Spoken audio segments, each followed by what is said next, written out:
Axion's interest, once fleeting, now clung to him as he fixed his gaze on the grand entrance at the opposite end of the chamber. The murmurs and hushed speculations of the other delegates filled the room, but the warrior barely registered them. The tension in the air thickened as the massive bronze doors, adorned with etched symbols of the Republic's many civilizations, slowly parted. What emerged from the entrance wasn't some towering, ferocious being that Axion might have expected given Drex's words. Instead, a single human stepped forward, his figure almost modest compared to some of the more grandiose alien forms around him.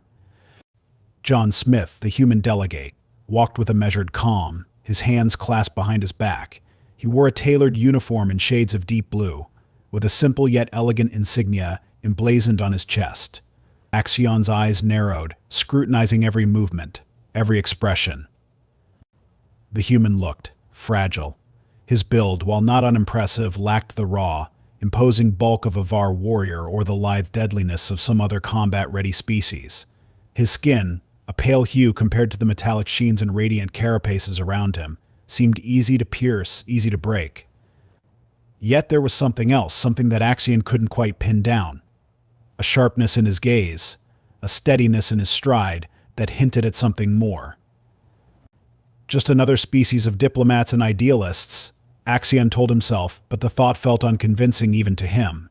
He clenched his jaw, his curiosity becoming harder to ignore. John Smith stopped at the central podium, and the translation system's whirred to life, ensuring every word he spoke would be understood in hundreds of languages simultaneously. He began with a simple bow, an unexpected gesture that drew murmurs from the crowd. Axion's lips twitched, half amused. "What's this?" he thought, his sarcasm kicking in. A warrior's bow from a being that looks like a gust of wind might blow him over.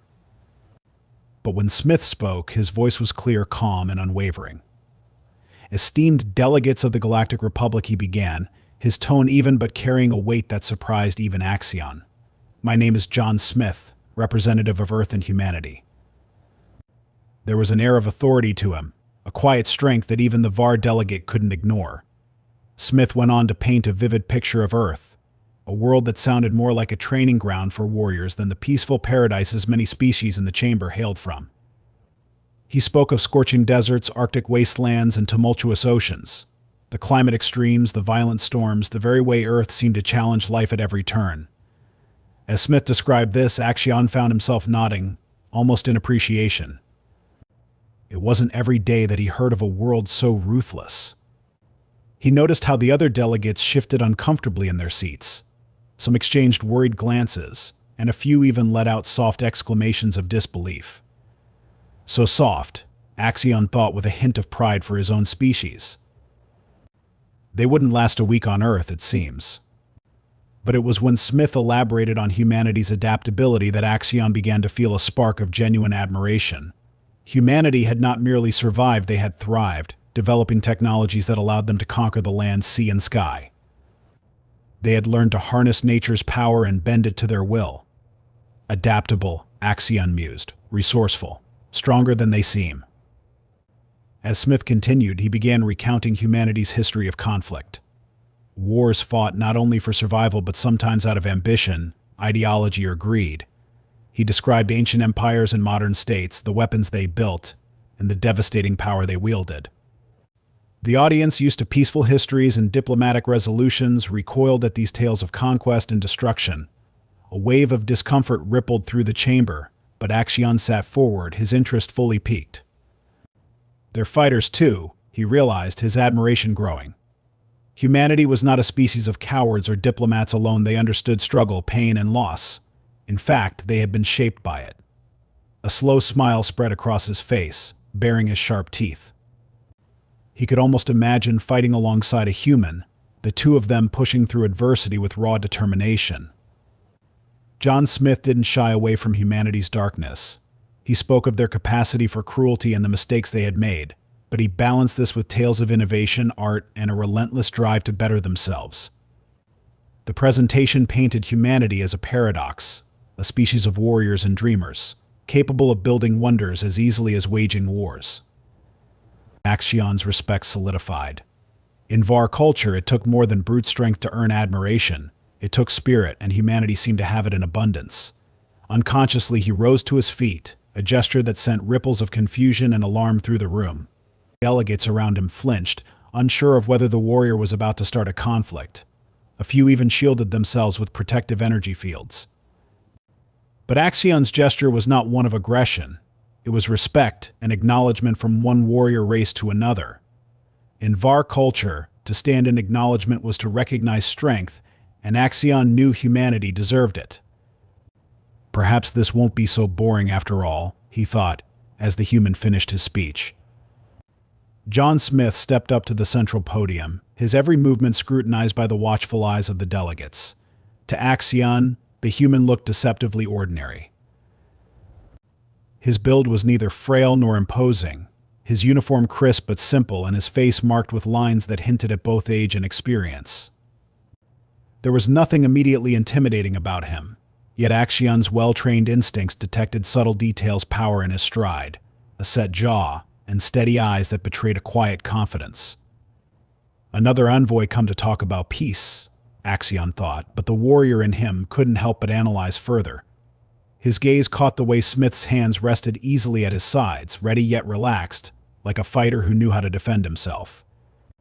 There was a thickness to the man's forearms, a strength that was not just for show. Interesting, Axion mused, tilting his head slightly. Perhaps there's more to this one. Smith cleared his throat, and the room fell silent. His voice, when he began, was calm but carried the weight of conviction. Delegates of the Galactic Republic. He started, his tone commanding attention. I stand before you not to boast, but to share the truth of humanity's journey. Our story is not one of peace and perfection, but of struggle and survival. Axion's brows furrowed in mild surprise. This was not the opening he had anticipated. Most species introduce themselves by emphasizing their unity or spiritual evolution. Smith, however, painted a different picture. He began by describing Earth itself, a world that Axion quickly recognized as a place of extremes. The translation systems worked overtime to convey the sheer brutality of Earth's landscapes: deserts that scorched, Arctic tundras that froze, and jungles teeming with predators at every turn. The audience's reaction was immediate. The crystalline beings shimmered with nervous energy, their colors shifting rapidly, while others exchanged uneasy glances. The serpentine creatures coiled tighter, as if Earth's dangers might somehow leap from the presentation and into the chamber. Axion, however, leaned in, his interest intensifying. A harsh world, he thought, a smirk playing at the corner of his mouth. Like home. Smith spoke of volcanoes that erupted with little warning, hurricanes that battered coastlines, and earthquakes that split the very ground beneath their feet. He explained that humanity had no choice but to adapt, to face each trial with ingenuity and resilience. This wasn't a world that allowed weakness, and Axion could feel a sense of kinship forming, however reluctant. This is a people forged by adversity, he realized, feeling a spark of respect ignite. Var warriors understood the importance of being tempered by the elements, of growing stronger through hardship. In some ways, Earth and the Var homeworld weren't so different. But humanity's presentation didn't stop at the planet itself. Smith spoke of the early struggles of his species, tribes that warred over scarce resources, and empires that rose and fell in bloody succession. The translation systems had to carefully phrase some of the darker parts, as many delegates looked genuinely shocked. One gelatinous being seemed to quiver so much that a puddle formed at its base, and an avian delegate fluffed up its feathers in clear discomfort. Axion, though, was fascinated. The stories of human conflict resonated with him. Warriors born from chaos, he thought, recognizing the brutal but necessary shaping of a strong species. Still, humanity's history was not entirely dark. Smith spoke of great minds who emerged, of inventions that changed the course of their history, and of cultures that thrived despite the chaos. Art, music, science, humanity wasn't just about survival but about creation, too. For the first time, Axion found himself genuinely captivated. His admiration for the human delegate was steadily growing. These humans, he thought, are a paradox. Fighters and thinkers, destroyers and creators. He pondered the strategic possibilities of an alliance with such a people, and the more he listened, the more he appreciated humanity's duality. Then, something unexpected happened. Without realizing it, Axion stood. The action drew every gaze in the chamber. The VAR delegate's formidable presence was enough to make others flinch. A crystalline being released a high-pitched sound, and a few smaller species recoiled, energy shields flaring to life. It took a moment for everyone to realize that Axion's stance was not one of aggression. It was a gesture of respect. In VAR culture, standing was a way to honor strength and valor, a gesture rarely given and only to those truly deserving. Axion had never before stood in one of these ceremonies, and the significance was not lost on anyone. Smith himself paused, momentarily surprised, but then inclined his head in acknowledgement, a hint of a smile appearing. This species has earned my attention, Axion thought, his expression fierce but approving. Some of the delegates continued to eye him with suspicion, misunderstanding the gesture, but the warriors among them knew better. A few exchanged looks of awe, recognizing the honor being extended. For the first time, the ceremony felt truly meaningful to Axion, and he was curious to see how the rest of humanity's story would unfold. John Smith's calm voice carried over the chamber as he delved deeper into the narrative of humanity's past. We are a species that has known conflict, he stated plainly. There was no attempt to sugarcoat the truth, no embellishment to make their violent history more palatable. From the earliest days, we have fought each other over land, resources, ideology, and power. Our history is written with the blood of empires, and our world has seen civilizations rise and crumble, often at the edge of a blade. The room reacted with a collective intake of breath, an audible wave of discomfort spreading among the peaceful species present. Crystalline beings dimmed, shimmering less brightly, while some aquatic delegates rippled nervously within their fluid chambers. It was a scene Axion had seen before, creatures who had known only stability reacting with horror to the concept of constant, brutal struggle. Yet to Axion, this story was not horrifying but fascinating. He could feel a grin forming, one that showed the sharp, predatory teeth of a VAR warrior. Violence tempered with wisdom, he thought, the idea resonating deeply. Humanity was like his own species in many ways, albeit more unpredictable.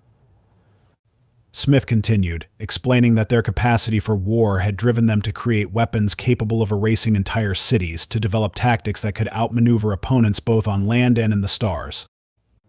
But with our capacity for destruction came our need to innovate, he added, shifting his tone slightly. We had to learn, adapt, and survive, no matter the cost. Axion leaned in, fully engrossed. Adaptability, he mused, impressed. The VAR also valued adaptability, though their lessons were often learned on the battlefield rather than through technological advancement. Humanity seemed to balance the two, their intellect sharpened as much as their combat prowess. The murmurs among the other delegates grew louder. A feathered species covered its beak with one wing, horrified by tales of nuclear devastation. A plant-like being curled its leaves protectively, and a serpentine creature hissed, scales bristling. To these beings, such a history was incomprehensible, almost obscene. How could any species thrive with such a penchant for self-destruction? Axion found himself chuckling softly, the sound echoing ominously around his seat. To him it was a show of strength, not a tale of madness. These so-called gentle species failed to understand that survival often demanded brutality. He recognized that humanity's wars, as dark as they were, had forged them into something formidable. Perhaps they are not so different from us after all, he thought, an unexpected admiration blooming within him. Smith didn't flinch from the discomfort he was causing. Instead, he pressed on, detailing humanity's triumphs. He spoke of their greatest minds, scientists who had split atoms and explored the depths of space, inventors who had revolutionized medicine and technology. Axion felt a thrill of appreciation. Humanity had faced annihilation repeatedly, yet they had also pushed forward, discovering new ways to thrive. Then came the stories of humanity's resilient civilizations reborn from the ashes of destruction, people who rebuilt cities shattered by war. Their ability to recover and grow stronger struck a chord with Axion. Resilience is everything, he thought. His people, the VAR, knew the importance of rising stronger from defeat, but humanity had perfected the art. His admiration deepened as Smith began to balance humanity's violent past with their achievements in the arts and sciences. Paintings that captured the raw beauty of life, symphonies that stirred the soul, poetry that spoke of love and loss, all of these, Smith said, were born from the same spirit that had created weapons of war. The audience quieted, caught between fascination and discomfort. Even the plant-like being unfolded its leaves slightly, as if trying to grasp this contradiction. Axion's mind was awash with contemplation. Humanity was not merely a species of warriors, but of creators and dreamers. It was a complexity he had not expected, a blend of aggression and intellect, savagery and sensitivity. His initial skepticism had all but evaporated, replaced by a genuine appreciation for the newcomers. Strength is one thing, he thought, but strength tempered by wisdom is another. Smith concluded with a simple, heartfelt statement. We have learned to wield both creation and destruction. We are capable of greatness and of ruin, but it is our hope that our strengths can now serve not just our survival but the prosperity of all. The chamber was hushed, the delegates momentarily stunned by the depth and honesty of the presentation. Axion stood once more, his massive form casting a shadow over nearby seats. This time, the delegates watched closely, waiting for a sign of aggression. But Axion remained calm, his expression thoughtful. These humans, he realized, are exactly the kind of allies we need. Fierce, clever, and unyielding. The presentation had ended, but the impact lingered. Axion knew he had witnessed something rare, a species with the potential to be both a powerful friend and a formidable foe. The ceremony drew to a close, and a collective sigh of relief rippled through the crowd. Delegates began to disperse, chattering in their native languages, but the tension in the air remained palpable. All eyes were on the massive figure of Var Axion as he rose once more from his seat. His heavy footfalls echoed through the chamber as he strode toward the podium where John Smith was standing. The human delegate, having just finished his presentation, looked up and locked eyes with Axion. For a moment, the room held its breath. Several delegates visibly tensed, their limbs poised for flight or defensive measures. A crystalline being shimmered nervously, and a serpentine creature coiled into a tight, defensive loop. The fear of potential conflict was almost tangible, and whispers spread through the crowd like wildfire. Axion, with his imposing frame and warrior's demeanor, seemed the embodiment of an unstoppable force, and many wondered if humanity's first diplomatic mission would end in violence. But to everyone's surprise, Axion stopped in front of Smith and smiled. It was a fierce expression, one that showed his sharpened teeth, but it held no malice. Instead, it was a smile of respect. "Human," he rumbled, his voice deep and carrying across the room. "You speak well for a species new to this stage." Smith, to his credit, held his ground, though his own surprise was evident. He extended a hand in a gesture of peace, and Axion regarded it curiously. A few tense seconds passed, and then Axion's grin widened. He reached out and clasped Smith's hand in a crushing grip that made the human's knuckles crack audibly. Smith winced but managed to laugh, his humor breaking the tension. "Well, I see the Var's strength isn't exaggerated," Smith said, shaking his hand to get the feeling back. Axion barked out a laugh, the sound resonating through the chamber like a war drum. The delegates watching were stunned, unsure of how to interpret the exchange. "You endure well," Axion replied, a hint of admiration in his tone. "Perhaps stronger than you look." He leaned in slightly, as if sharing a secret. "Many here would shatter under that grip." Smith chuckled, rubbing his hand. "I'll take that as a compliment. Though I'll admit, I'm still adjusting to the lower gravity here." The human's eyes twinkled with amusement. "Earth's gravity makes it a bit harder to leap out of bed in the morning." Axion's eyes gleamed with humor. "Low gravity? It makes a Var feel like a newborn hatchling." He gestured to his own massive frame. "I nearly launched myself into a ceiling the first time I set foot on one of these ships." The image of the fearsome warrior ricocheting off walls made Smith laugh, and the unexpected camaraderie spread a ripple of warmth through the chamber. A few delegates even exchanged relieved smiles. The two continued their conversation, finding moments of shared struggle and mutual respect. Axion spoke of training in harsh environments, and Smith countered with tales of human endurance, mountain climbers defying thin air, divers exploring the crushing depths of the ocean, and astronauts facing the vacuum of space. The more they talked, the more their differences seemed to forge a curious bond rather than a barrier. You know, Smith said thoughtfully, our species might learn a lot from each other. We've both had to fight to survive, but in different ways. Your warriors could teach us much about strategy and strength, and maybe we could offer some insights into our adaptability and technological advancements. Axion's expression turned contemplative. A cultural exchange, he mused, his tone serious.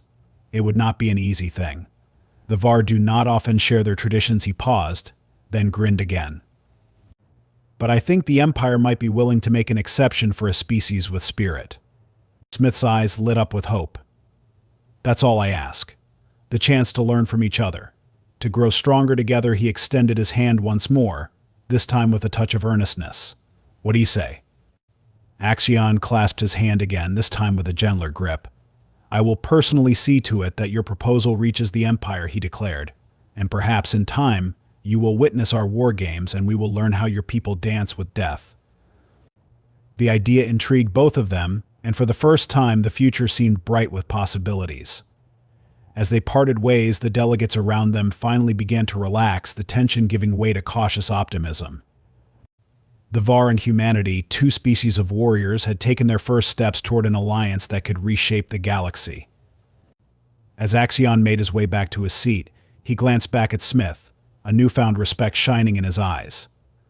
The warrior within him sensed that this was only the beginning. Together they would carve a future where intellect and might walked hand in hand, leaving a legacy that would be remembered long after the stars themselves had faded.